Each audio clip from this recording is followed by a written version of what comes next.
तो hello students, last video में अपन ने देख लिया था कि कौन से फैक्टर्स रेट ऑफ रिएक्शन को अफेक्ट करते हैं। फर्स्ट था कॉन्सेंट्रेशन ऑफ रिएक्टेंट, सेकंड था नेचर, थर्ड था टेम्परेचर एंड लास्ट था कैटलिस्ट। ओके, उसके बाद अपन ने बेसिक देखा कि यूनिट ऑफ रेट क्या होता है। ठीक है, रेट का यूनिट देखा अपन ने कि अगर एक्वियस फेस में रहेगा तो उसका यूनिट क्या होगा और गैसियस फेस में रहेगा तो उसका यूनिट क्या होगा। ठीक है, ये दो चीज़ अपन ने कल कंप्लीट कर ली थी। अब बात करते हैं नेक्स्ट अपने को फर्स्ट वाले को स्टडी करना है। जो पहला फैक्टर है concentration of reactant, first factor अपने को स्टडी करना है अब डिटेल में, कॉन्सेंट्रेशन ऑफ रिएक्टेंट। कि कॉन्सेंट्रेशन ऑफ रिएक्टेंट कैसे अफेक्ट करता है, कैसे अफेक्ट करता है रेट ऑफ रिएक्शन को, इसको अपने को अभी डिटेल में स्टडी करना है। ओके, अब डिटेल में स्टडी करना है तो अभी अपने को हर एक चीज़ अच्छे से समझनी पड़ेगी। ठीक है, तो अभी ध्यान से समझो। एक लॉ है जिसको बोलते हैं रेट लॉ, जिसको बोलते हैं रेट लॉ। ये रेट लॉ के हिसाब से सारी चीज़ें काम करती है। अब ये रेट लॉ क्या बोलता है, ध्यान देना कि जो तुम्हारा रिएक्शन का रेट रहेगा, जो तुम्हारा रिएक्शन का रेट रहेगा वो डायरेक्टली प्रोपोर्शनल रहेगा कॉन्सेंट्रेशन ऑफ द रिएक्टेंट, और डायरेक्टली प्रोपोर्शनल रहेगा concentration of reactant, concentration of reactant raise to n. अब ये जो n है, ये n क्या है, n equals to order of reaction, n equals to order of reaction. अब ये n कहाँ से आएगा, पूरी चीज़ें ध्यान से समझना। मैंने क्या बोला, एक इंपॉर्टेंट लॉ पहले पढ़ना है जिसका नाम है रेट लॉ। रेट लॉ क्या बोलता है कि rate of the reaction is directly proportional to concentration of reactant raise to its power n, और n का मतलब क्या है, ऑर्डर ऑफ रिएक्शन। अब ये जो n है ये कुछ भी हो सकता है, n में बी इंटीजर, n में बी इंटीजर, n में बी अ फ्रैक्शन, n में बी अ फ्रैक्शन, n में बी अ ज़ीरो, कुछ भी हो सकता है। ये जो n का वैल्यू है ये कुछ भी हो सकता है, 0.1, 0.2, 0.5, फ्रैक्शन में भी हो सकता है। इसका कोई फिक्स वैल्यू नहीं होता, ये चेंज होता है रिएक्शन टू रिएक्शन। ठीक है, अब कुछ इंपॉर्टेंट चीज़ है ये ऑर्डर ऑफ रिएक्शन के बारे में। पहली चीज़ तो देख ली कि ये ऑर्डर ऑफ रिएक्शन कुछ भी हो सकता है, इंटीजर भी हो सकता है, फ्रैक्शन भी हो सकता है, जीरो भी हो सकता है। दूसरी इंपॉर्टेंट चीज़ जो है ऑर्डर ऑफ रिएक्शन को लेके वो है n is independent, n is independent, किस पे इंडिपेंडेंट है, n is independent on stoichiometric coefficient, on stoichiometric, on stoichiometric coefficient of reactant, on stoichiometric coefficient of reactant। ठीक है, रिएक्टेंट के स्टोइचियोमेट्रिक कोएफिशिएंट पे ये चीज़ डिपेंडेंट नहीं रहती, इट इज़ इंडिपेंडेंट। ध्यान से सुनना क्या लिखा है, ध्यान से पढ़ना। इट इज़ इंडिपेंडेंट मतलब ये थोड़ा भी डिपेंडेंट नहीं है कि इसका स्टोइचियोमेट्रिक का कोएफिशिएंट क्या रहेगा। ओके, ठीक है, और जो लास्ट इंपॉर्टेंट पॉइंट है वो है order of reaction can only be find out by experiment. Experimentally ये चीज़ फाइंड आउट की जा सकती है, थियोरेटिकली ये चीज़ नहीं फाइंड आउट की जा सकती। ठीक है, अब देखो फॉर एग्जाम्पल, अब इसको अपन मैथमेटिकल एक्सप्रेशन से के हेल्प से समझते हैं। फॉर एग्जाम्पल ये एक रिएक्शन लिया A plus B, it gives C. Okay, small A small B small C क्या है, इसके कोएफिशिएंट रहेंगे, and A B are reactant and capital C is the product. Okay, तो अगर मैं इसका रेट लिखने बोलूँ तो क्या हो जाएगा, रेट लॉ लिखने बोलूँ तो क्या हो जाएगा, rate is directly proportional to concentration of A into concentration of B, but इसके पावर में क्या रहेगा, एन। अब यहाँ पे तो दो अलग अलग रिएक्टेंट है, दो अलग अलग रिएक्टेंट है तो इसके लिए दो अलग अलग हो सकता है। सपोज कर लो इसका होगा पी एंड इसका होगा क्यू, या अपन ने एज्यूम कर लिया कि इसका होगा पी एंड इसका होगा क्यू।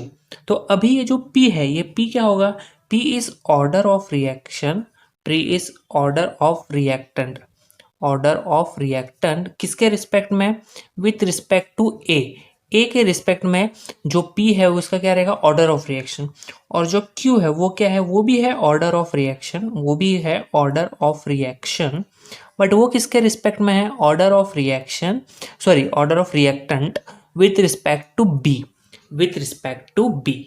ठीक है, ये चीज क्लियर हुआ, order of reaction with respect to B। अभी P है order of reaction with respect to A and Q है order of reaction with respect to B। ठीक है, मैं शायद से पहले रिएक्टेंट बोला था तो करेक्शन कर लो, रिएक्टेंट नहीं, it is a reaction, order of reaction with respect to A and order of reaction with respect to B। ठीक है, अब इसका जो ओवरऑल ऑर्डर रहेगा वो क्या रहेगा, जो ओवरऑल ऑर्डर रहेगा N, वो रहेगा N equals to P plus Q, ये दोनों का एडिशन। जो ओवरऑल ऑर्डर रहेगा n वो रहेगा इन दोनों का addition p plus Q. Clear है ये चीज़ समझ में आ गई। ठीक है, अब अपन ने इनडायरेक्टली क्या लिखा था, इस जो लिखा था इसको अभी अपन एक्सप्रेशन में अरेंज करते हैं। रेट का मतलब हो जाएगा R is directly proportional to concentration of reactant raise to its power n। ठीक है, तो अगर मैं प्रोपोर्शनलिटी का साइन हटाऊँ तो क्या लिख सकता हूँ, R equals to K into concentration of reactant raise to n। तो अभी एक आ गया अपने पास कांस्टेंट, तो ये जो k है इसको अपन बोलते हैं रेट कांस्टेंट। रेट कांस्टेंट, या तो अपन इसको बोल सकते हैं वेलोसिटी कांस्टेंट, वेलोसिटी कांस्टेंट, या तो इसको बोल सकते हैं स्पेसिफिक रेट कांस्टेंट, या तो इसको बोल सकते हैं स्पेसिफिक रेट कांस्टेंट। इसके 3 नाम हैं और तीनों नाम करेक्ट है। ओके, तो कोई भी नाम से एग्जाम में आ सकता है, तो तुमको तीनों नाम पता होना जरूरी है। के को क्या बोलते हैं, रेट कांस्टेंट भी बोलते हैं, वेलोसिटी कांस्टेंट भी बोलते हैं, या तो स्पेसिफिक रेट कांस्टेंट भी बोलते हैं। तीनों का मतलब एक ही है।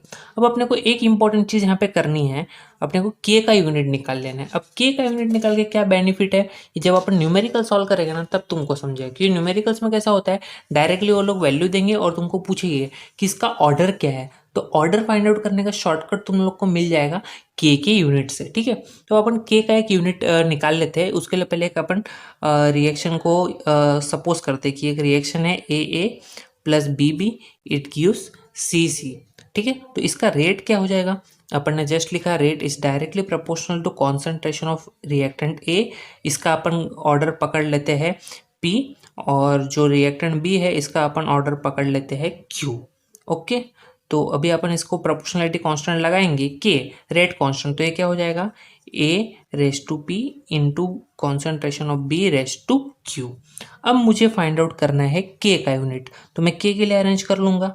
के equals to R upon concentration of A raise to B concentration of B raise to Q. अब आर का यूनिट अपन ने जस्ट कल ही फाइंड आउट किया और आज मैंने रिकैप भी कर लिया कि आर का यूनिट क्या होता है। अगर एक्वियस फेस में कंसिडर कर रहे हो तो मोल पर लीटर सेकेंड। ठीक है, तो मैं पहले यहाँ पे आर का यूनिट लिख लेता हूँ, मोल पर लीटर, और यहाँ पे आ जाएगा पर सेकेंड, मतलब टाइम लिख लेता हूँ, इन शॉर्ट टाइम लिख लेता हूँ। ठीक है, अभी ये पूरे को, और क्या आएगा नीचे, और क्या है, ऑलरेडी यहाँ पे ए और बी है, बट ए एंड बी क्या है, ये कॉन्सेंट्रेशन है। ए एंड बी क्या है, A and B are concentration. तो ये क्या हो जाएगा, ये हो जाएगा मोल पर लीटर, और इसका पावर क्या है, दोनों का कॉन्सेंट्रेशन है तो दोनों का यूनिट भी सेम होगा, मोल पर लीटर। और ये क्या हो जाएगा, ऐड हो जाएगा P plus Q, basic maths P plus Q. और पी प्लस क्यू को अपन ने क्या अज्यूम किया था, P plus Q equals to overall overall order of reaction equals to n. तो पी प्लस क्यू को अपन क्या पुट कर सकते हैं, एन पुट कर सकते हैं। तो चलो लिख लो, यहाँ पे क्या हो जाएगा, देखो ये हो जाएगा मोल पर लीटर। ठीक है, ये जो टाइम था इसको मैं ऊपर लेके जाता हूँ तो ये हो जाएगा time inverse, this is a time inverse. और यहाँ पे क्या बच जाएगा, 1 मोल पर लीटर, और P प्लस क्यू को मैंने क्या पुट कर दिया, N पुट कर दिया। ठीक है, एकदम क्लियर है जी। यहाँ पे देखो मैंने क्या कर दिया, टाइम को ऊपर लेके गया तो टाइम इनवर्स हो गया, और यहाँ पे इसको ऐसे ही रखा मैंने 1/मोल पर लीटर रेस टू n। अब इसका पावर कुछ भी नहीं है, मतलब क्या है, 1 है। इसका पावर कुछ भी नहीं मतलब क्या है, 1 है। अब यहाँ पे मेरी चीज़ को मैं ऊपर लेके जाऊँ तो इसका पावर क्या हो जाएगा, n का -n हो जाएगा। तो इसको मैं ऐसा लिख सकता हूँ, mole per litre raise to 1 into time inverse. और अभी नीचे इसको मैं ऊपर लेके आ रहा हूँ तो ये क्या हो जाएगा, mole per litre to the power n था तो -n हो जाएगा। अब ये दोनों सेम है तो इसको अपन कंबाइन कर लेंगे। कंबाइन करेंगे तो क्या बन जाएगा, ये बन जाएगा mole per litre raise to 1 - n हो जाएगा, 1 - n इंटू टाइम इनवर्स। ये किसका यूनिट हो गया, ये यूनिट हो गया वेलोसिटी कांस्टेंट का, या तो रेट कांस्टेंट का, या तो स्पेसिफिक रेट कांस्टेंट का। ये यूनिट को दिमाग में छाप लो, फिक्स कर लो दिमाग में, बहुत काम की चीज़ है ये। ठीक है, अब कैसे काम की चीज़ें देखो, जैसे कि मैंने बोला कि ऑर्डर ऑफ रिएक्शन कुछ भी हो सकता है, एन का वैल्यू कुछ भी हो सकता है। तो चलो अभी अपन सपोज करते हैं क्या क्या हो सकता है ऑर्डर ऑफ रिएक्शन। अभी अपन ट्राई करके देखते हैं। ऑर्डर ऑफ रिएक्शन सभी सपोज करो कि एन का वैल्यू अपन पहले कंसिडर करते हैं जीरो। क्या कंसिडर करते हैं? जीरो। अगर मैं एन का वैल्यू यहाँ पे जीरो पुट करता हूँ, एन का वैल्यू जीरो पुट करते तो वन माइनस जीरो क्या हो जाएगा? वन हो जाएगा। तो के का यूनिट क्या हो जाएगा? के का यूनिट हो जाएगा mole per litre into time inverse, तो अगर तुमको क्वेश्चन में कहीं पे भी के का यूनिट दिखा मोल पर लीटर टाइम इनवर्स, तो इसका मतलब इनडायरेक्टली समझ जाने का कि उसका ऑर्डर ऑफ रिएक्शन क्या रहेगा? Zero. Order of reaction zero रहेगा तभी तो के का unit mole per litre time inverse बनेगा। ठीक है, वैसे सिमिलरली अब अपन चेक करते जाते। अगर मैं यहाँ पे नेक्स्ट कंसिडर करता हूँ कि ऑर्डर ऑफ रिएक्शन जो है n equals to one consider करता हूँ, तो अब यहाँ पे n का वैल्यू वन पुट करता हूँ तो वन माइनस वन जीरो हो जाएगा। तो k के लिए यूनिट क्या बन जाएगा? k के लिए यूनिट बन जाएगा सिर्फ टाइम इनवर्स। k के लिए यूनिट क्या बन जाएगा? सिर्फ टाइम इनवर्स, क्योंकि ये तो जीरो हो गया और एनीथिंग रेस टू जीरो मतलब जीरो हो गया। तो sorry, anything raise to zero is one हो गया। Anything to the power zero क्या हो जाएगा? वन हो जाएगा। ये चीज़ पता है ना, anything raise to zero equals to one हो जाएगा। ठीक है, तो वन हो गया तो वो तो अपने मल्टीप्लाई का कुछ मतलब नहीं है, वन इंटू एनीथिंग तो वो तो मल्टीप्लाई में रहने वाला है। और ये टाइम इनवर्स का टाइम इनवर्स, तो के का यूनिट क्या बचेगा? सिर्फ टाइम इनवर्स, मतलब सेकंड इनवर्स, मिनट इनवर्स, वो कुछ भी फॉर्म में दे सकता है, बट रहेगा क्या? फाइनली टाइम इनवर्स रहेगा। ठीक है, चलो और एक ट्राई करते हैं। अगर order of reaction n equals to, अगर अपन टू लेते हैं, n इक्वल्स टू टू, ठीक है, अगर n equals to two put करूंगा तो वन माइनस टू क्या हो जाएगा? माइनस वन हो जाएगा। तो उस टाइम के का यूनिट क्या हो जाएगा? उस टाइम के का यूनिट हो जाएगा mole per litre minus one, मतलब इनवर्स, और यहाँ पे आ जाएगा टाइम इनवर्स। तो देखो, जैसे जैसे तुम लोग ऑर्डर ऑफ रिएक्शन चेंज कर रहे हो, एन का वैल्यू चेंज कर रहे हो, के का यूनिट भी क्या हो रहा है? चेंज हो रहा है। तो अगर जीरो ऑर्डर रिएक्शन रहेगा तो के का यूनिट रहेगा मोल per litre time inverse. First order reaction रहेगा तो के का यूनिट रहेगा सिर्फ टाइम इनवर्स, और सेकंड ऑर्डर रिएक्शन रहेगा तो के का यूनिट रहेगा मोल per litre inverse and time inverse. ठीक है, एकदम सिंपल सी चीज़ थी, बहुत काम आएगी अगर जब तुम लोग न्यूमेरिकल सॉल्व करोगे। ओके, मतलब इसका यूज़ क्या है? जब तुम लोग को फाइनली एमसीक्यू फॉर्म में कोई क्वेश्चन दे देगा, के का यूनिट दिया रहेगा और कुछ तो रिएक्शन दिया रहेगा और पूछा रहेगा कि ये कौन सा ऑर्डर का रिएक्शन है, zero order, first order, second order, तो उस टाइप पे तुमको सिर्फ क्या फोकस करना है? के का यूनिट चेक करना है। वैल्यू कुछ भी दिया हो, यूनिट चेक करो। अगर यूनिट टाइम इनवर्स दिया है, सिर्फ टाइम इनवर्स, तो उसका मतलब वो फर्स्ट ऑर्डर रिएक्शन है। अगर यूनिट ये मिल रहा है तो जीरो, और अगर यूनिट ये मिल रहा है तो ऑर्डर ऑफ रिएक्शन क्या हो जाएगा? टू हो जाएगा। ठीक है, ये था एकदम सिंपल चीज़। अब अपन देखते हैं के बारे में कि जो प्रोपोर्शनलिटी कांस्टेंट है वो कौन सी चीज़ पे डिपेंड है, कौन सी चीज़ पे डिपेंडेंट नहीं है। ठीक है, तो अब के बारे में कुछ इंपॉर्टेंट इन्फॉर्मेशन देने जा रहा हूँ, मार्क कर लेना। ठीक है, ये चीज़ को भी मार्क कर लेना, एमसीक्यू में बहुत बार पूछता है कि जो के है वो किस पे डिपेंड करता है, किस पे डिपेंडेंट नहीं करता, मतलब किस पे इंडिपेंडेंट है, किस पे डिपेंडेंट है। तो के इज डिपेंडेंट ऑन टेम्परेचर। ये चीज़ याद रखना, के इज डिपेंडेंट ऑन टेम्परेचर। किस पे डिपेंड करता है? टेम्परेचर पे डिपेंड करता है। अभी इंक्रीज होगा डिक्रीज होगा ये अपन आगे स्टडी करेंगे, बट इतना चीज़ याद रखना, के इज डिपेंडेंट ऑन टेम्परेचर। और किस पे इंडिपेंडेंट है? के इज इंडिपेंडेंट किस पे इंडिपेंडेंट रहेगा बोलो? के is independent of concentration of reactant का जो भी कॉन्सेंट्रेशन रहेगा उस पे के का वैल्यू इंडिपेंडेंट रहेगा, बट वो डिपेंडेंट रहेगा किस पे? टेम्परेचर पे। ये दोनों ही पॉइंट इंपॉर्टेंट है, अपने दिमाग में डाल लेना। K is dependent on temperature and K is independent on concentration of reactant. तो ये चीज़ यहाँ पे समझ में आ गई। ठीक है, अभी देखो, अभी फॉर एग्जाम्पल जैसे अपन ने यहाँ पे आर का वैल्यू निकाला।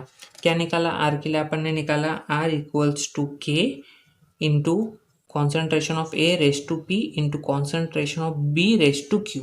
अब यहाँ पे इसका मतलब क्या होता है, ध्यान से समझो। अगर ये P एंड Q है तो अगर मैं यहाँ पे कंसिडर करता हूँ P equals to one and Q equals to one, अगर मैं ऐसा कंसिडर करता हूँ P equals to one and Q equals to one, तो R क्या बन जाएगा? R equals to K into concentration of A into concentration of B. क्योंकि यहाँ पे तो पावर वन वन है तो लिखो मत लिखो एक ही बात है। ठीक है, पावर वन वन है तो लिखो या मत लिखो एक ही बात है। तो इसका मतलब क्या होता है? इसका मतलब होता है जब दोनों का पावर सेम है, मतलब दोनों क्या है? लीनियरली चल रहे हैं। इसका मतलब क्या है कि अगर कॉन्सेंट्रेशन ऑफ ए और बी इज डबल, अगर दोनों में से किसी एक का भी कॉन्सेंट्रेशन अपन डबल करते तो रेट क्या हो जाएगा, रेट भी ऑटोमेटिकली क्या हो जाएगा, डबल हो जाएगा। रेट भी ऑटोमेटिकली क्या हो जाएगा, डबल हो जाएगा। ये चीज़ याद रखना, मतलब दोनों पे डिपेंडेंट है ये चीज़। अगर तुम लोग बी का डबल कर रहे हो और ए को वैसे ही रहने दे रहे हो तो भी रेट डबल होगा, या फिर तुम लोग ए का डबल कर रहे हो और बी को वैसे ही रहने दे रहे हो तो भी रिएक्शन का रेट क्या होगा, डबल हो जाएगा। ये चीज़ याद रखना, ठीक है। अब समझो, अगर पी का वैल्यू 2 है और क्यू का वैल्यू 1 है, अगर P का वैल्यू 2 है और Q का वैल्यू 1 है तो क्या होगा, rate equals to K into concentration of A square into concentration of B।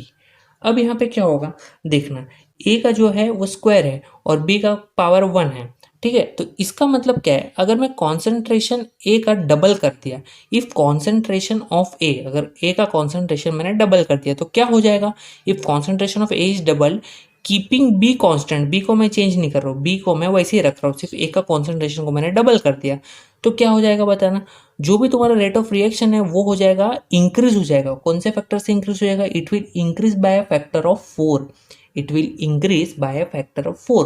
अब 4 के फैक्टर से कैसे इंक्रीज होगा, तुम लोग ही सोचो। अगर इसका कॉन्सेंट्रेशन मैंने डबल कर दिया, इसका कॉन्सेंट्रेशन क्या कर दिया, डबल कर दिया, इसका कॉन्सेंट्रेशन डबल कर दिया, अभी ये ए है, सपोज कर दो ये 2A हो जाएगा। कितना हो जाएगा, 2A हो जाएगा। अगर मैंने कॉन्सेंट्रेशन डबल कर दिया और बी को वैसे ही रखा, अगर ये 2A हो गया तो 2A स्क्वायर का मतलब क्या हो जाएगा, 4A स्क्वायर हो जाएगा। क्या हो जाएगा, 4 into concentration of A square into B. तो देखो कितने के फैक्टर से बढ़ा, 4 के फैक्टर से इंक्रीज हो गया।